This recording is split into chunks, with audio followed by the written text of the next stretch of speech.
I won't pick any one person's name here because I got a whole bunch of questions about this Bruce Prichard, Nick Aldis controversy that erupted over the last week. So I just wanted to address it very quickly here. So basically what happened is, on his podcast, Bruce Prichard was asked about Nick Aldis, who was Magnus, right? He was Brutus Magnus, then just Magnus, in his time at Impact Wrestling. And that was at a time when Bruce Prichard, at least for part of that time, was working for Impact as well. So he is aware of Magnus's history as somebody who remembers him from back then during his time in Impact Wrestling. And he made a comment, did Bruce, that he didn't feel that Aldis had the it factor. And whatever recent stuff of his, like from the NWA and whatnot that he had seen, it just felt to him like it was just him playing a role. It just felt too much like he was playing the part of world champion on TV. I believe that's the crux of the comments that he made. And Nick Aldis was very offended by this. He took great offense. He took umbrage with the comments that were made by Prichard.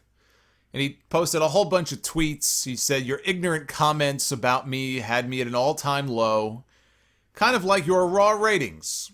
However, there are a few Hall of Famers that seem to have a different opinion." And he shared a video clip of a lot of legends and Hall of Famers having very positive things to say about Aldis. He said, "A quick note on this whole Bruce Prichard thing. I don't like online feuds and being controversial or being outspoken, and this is not about some guy with a podcast criticizing me.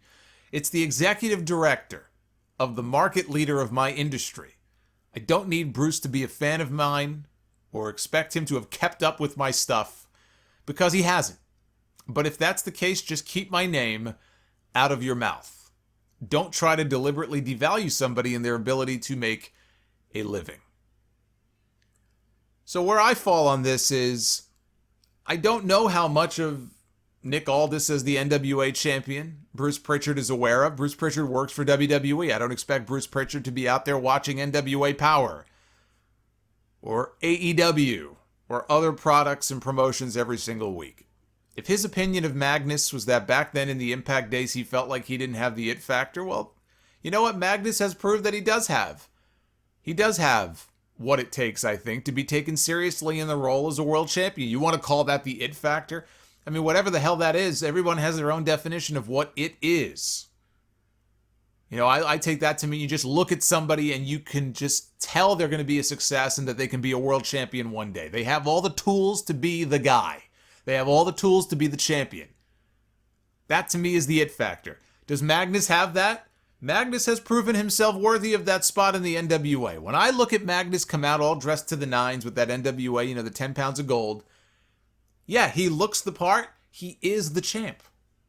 It fits him like a glove. I find it very funny that Bruce Prichard would say, "Oh, he's playing a role," when that's how a lot of people come across on his own television show. They don't feel genuine. They feel like they're out there playing a part on television.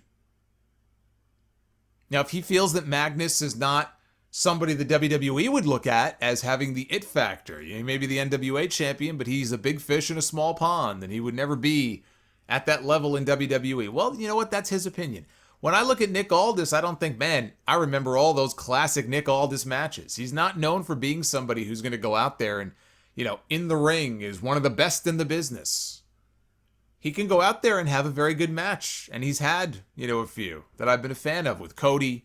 But when I see him on Power, the way he carries himself and his promos, he carries himself in a way that he is a throwback in many ways, I think, to the champions that you would have seen 30 years ago. Which is kind of the effect I think they're going for with those NWA studio shows. That's why I think it just works so well. Would that translate to WWE? It could, if they gave him the chance. And it doesn't bode well for him, I guess, that one of the big power brokers in that company and the head of fucking creative has basically come out and says that he's not a fan of the guy. That's basically what he's saying. He doesn't see him as being somebody who has the it factor. Bruce Prichard is now playing the role of talent scout, and he does not approve of Nick Aldis being in that role. And I totally get where Aldis is coming from. It might sound like sour grapes to people.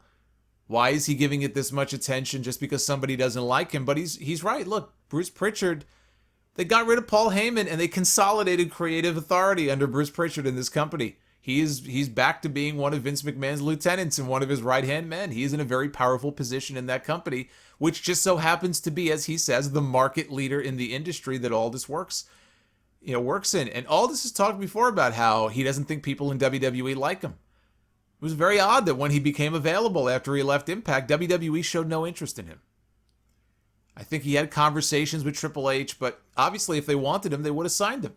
So why would someone like Nick Aldis go unsigned? They signed his wife, Mickie James. She went back to WWE. Why would they not show any interest in Aldis unless there were people in Vince's ear and behind the scenes in WWE who did not like the guy? Now, Bruce Prichard wasn't even back in the company at that time. I think when Aldis would have first become available, I don't think it was until last year that Prichard even came back to the company. I think it was early 2019, I believe. So timeline-wise, I would still love to know why. What was it about him that WWE was like, we're going after all these other people. We're stockpiling all of this talent, but we're not going to go after Nick Aldis. And he doesn't know either. He's talked about that in interviews. That's why he thinks that there are people or a person behind the scenes who had it out for him, who didn't like him for some reason, and now Prichard apparently is not his biggest fan either. And that, for him, that sucks because, to know that this person is in a position of authority and he'll never get a fair shake, even if they were to suddenly show interest. How could he, look, even if they were to sign him, how could he ever have faith if he's called to the main roster? They're going to put him on Raw. They're going to put him on SmackDown. Oh shit, Bruce Prichard is the one in charge. So he'll never get a fair shake, which means he'll basically probably never go to WWE. That's a huge chip off the table for him if he ever wanted to go there. So yeah, I can understand. He has every right to be upset about that. And I disagree with Prichard. I think that he has that it quality where he comes across when you see him and you hear him speak as a believable world champion. Would that work in WWE if you put the WWE title on him? I think it could. If you gave him a shot, I think he'd probably knock it out of the park. I do. But I don't expect him to go out there and have the best matches on the show. He's not known for being this great, once in a generation in-ring performer. That's not what he's known for. But there's plenty of people in WWE who are not once in a generation in-ring performers who are going to go out there for 25 minutes and have a classic on every pay-per-view. But if they can play that part where people believe it, he carries himself in a way that people can believe that this guy, man, he is everything he says he is. Like Ric Flair, when Ric Flair would come out dressed to the nines in the expensive suits and the Rolexes and the Gucci shoes or the alligator boots or whatever it is. He'd come. Now he would back it up in the ring every single time, but Flair was a character. That was the character that he was playing, which bled over, I guess, into the way he actually behaved outside the ring. He lived the gimmick, basically.